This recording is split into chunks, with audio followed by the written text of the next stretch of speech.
What is the time period of twin flame separation. मैं रूपाली आपके अपने चैनल असेंशन में आप सभी का बहुत बहुत स्वागत करती हूँ। Twin flame connection spiritual bond होता है। सेपरेशन भी इनएविटेबल होता है, जिसे आप टाल नहीं सकते। लगेगा जैसे आपके शरीर से आत्मा निकल गई हो। आप सोचने लग जाएंगे, why the universe introduced you to such a profound bond only to pull it away। Twin flame separation बहुत पेनफुल होता है। इस जर्नी में आकर आप नहीं रह जाते। खुद से हजारों क्वेश्चंस आप पूछने लगते हैं। किसी तूफान से कम नहीं होता ये सफ़र। आज के वीडियो में जानेंगे twin flame separation minimum to maximum कब तक चल सकता है।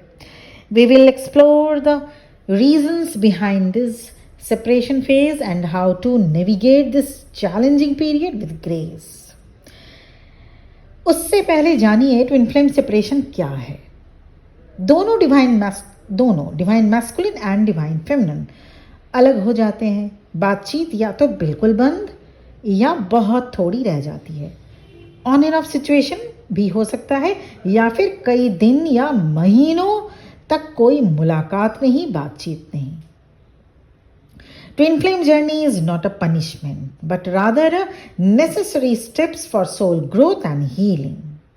Separation basically preparation period होता है, जहाँ दोनों ट्विन फ्लेम्स को अपने अपने तरीके से पर्सनल इश्यूज पर वर्क करना, इनर वर्क करना, शेडो वर्क करना होता है, ताकि आप दोनों अपने बेस्ट वर्जन में आ सकें। हाँ, सेपरेशन पीरियड में आप कंफ्यूजन से लेकर लॉस्ट तक फील कर सकते हैं, पर सेपरेशन का मतलब ये नहीं कि आपकी जर्नी अब एंड हो चुकी है, but a pivotal chapter in your spiritual evolution. Separation period twin flame to twin flame vary करता है। कुछ ट्विन फ्लेम कपल जर्नी में जल्दी से आगे बढ़ते हैं, वहीं कुछ ट्विन फ्लेम कपल लंबे समय तक समझ ही नहीं पाते जर्नी को, और उसके बाद इनर वर्क में देरी, स्पिरिचुअलिटी को इग्नोर करना, इन सब का जो एक रीज़न मिला के वजह बनता है जो इस जर्नी को बहुत लंबा खींच जाना। बहुत लंबी हो जाती है फिर जर्नी, डिले हो जाती है रीयूनियन।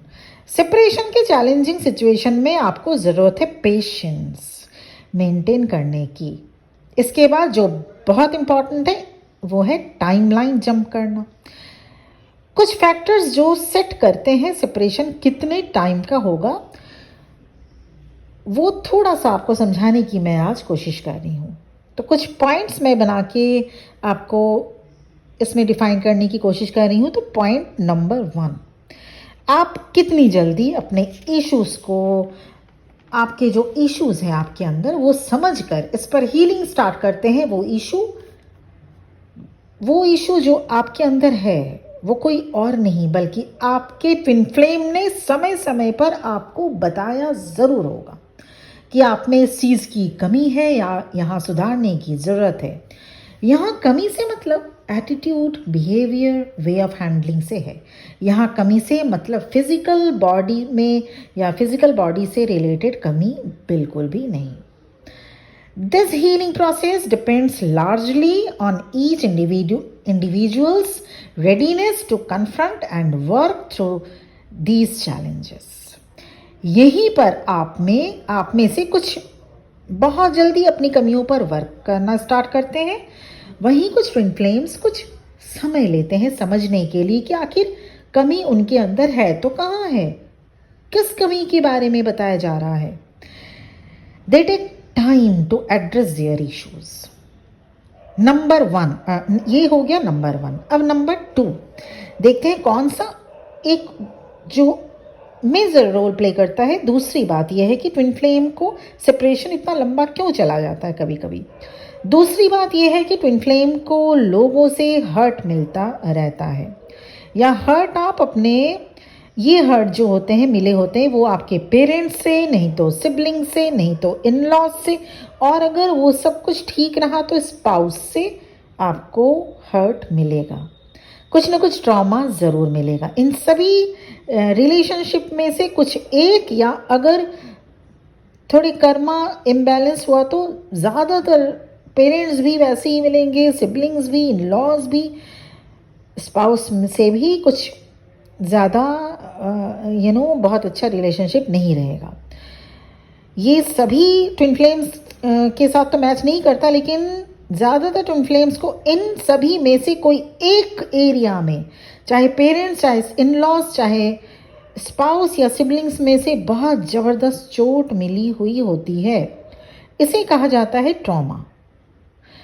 उन क्रिटिकल सिचुएशंस या रिलेशनशिप जो मिले हैं, उन रिलेशनशिप में जो ट्रॉमा मिले हैं, उनको हील करने में टाइम लगता है।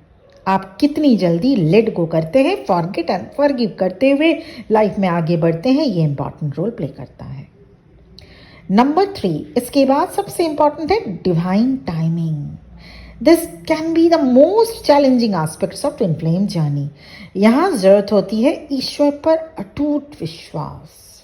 आपको लगेगा आप रेडी हैं रियूनियन के लिए, आपने अपना इनर वर्क कर लिया, पर गॉड आपके लिए कुछ अलग प्लान किए हुए होते हैं, जिससे आप दोनों ट्विन फ्लेम नेक्स्ट स्टेज में एंटर करने जा रहे होते हैं। इसे समझना आपके लिए ज़रूरी होता है। आपको लगेगा आपका बस टाइम आ गया रियूनियन का, पर गॉड की नज़र में अभी थोड़े से और टाइम आपको लेना होगा, ठीक है ना। नंबर 4, सेपरेशन के पीरियड में आपको एक और बात सीखनी होती है, वो है the art of communication.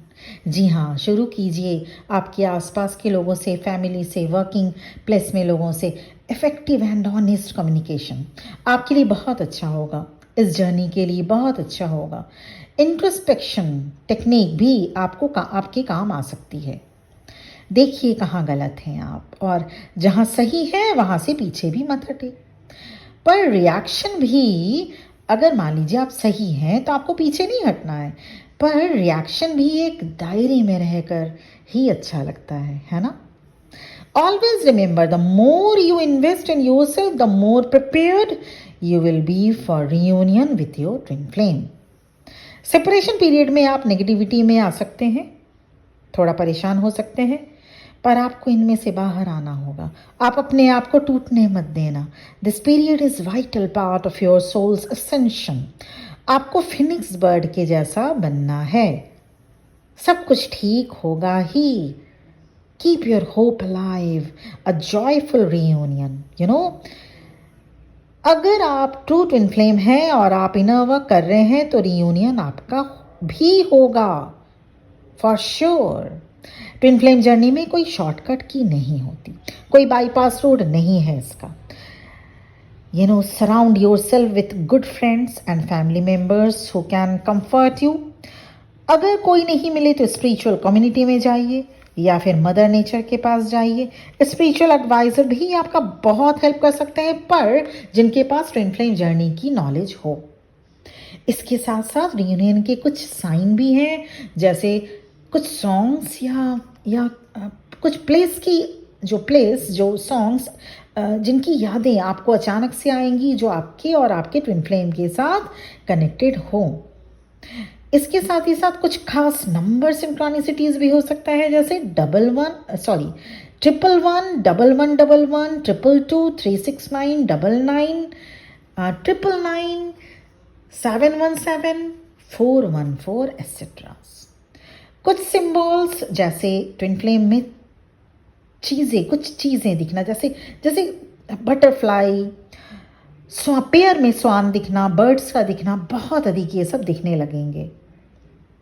These are not mere signs and symbols, they are messages from the universe, signaling that things are aligning in your favor.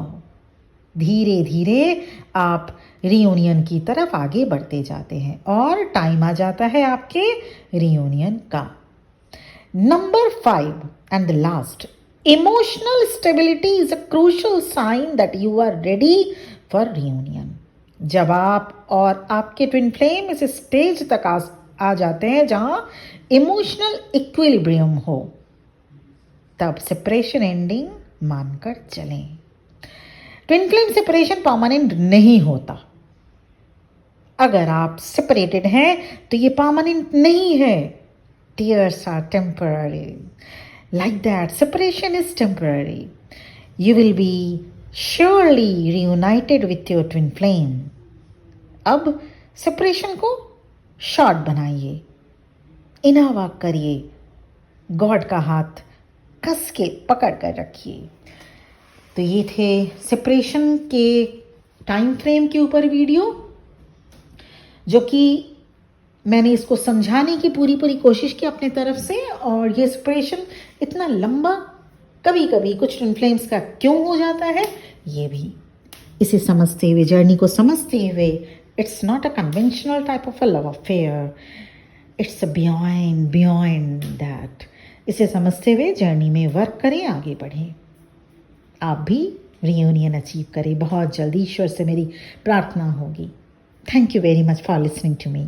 Channel को सब्सक्राइब अगर नहीं किया अभी तुरंत कर दीजिए, और उसके साथ ही साथ ढेर सारी मेरी ब्लेसिंग्स आप सबके लिए।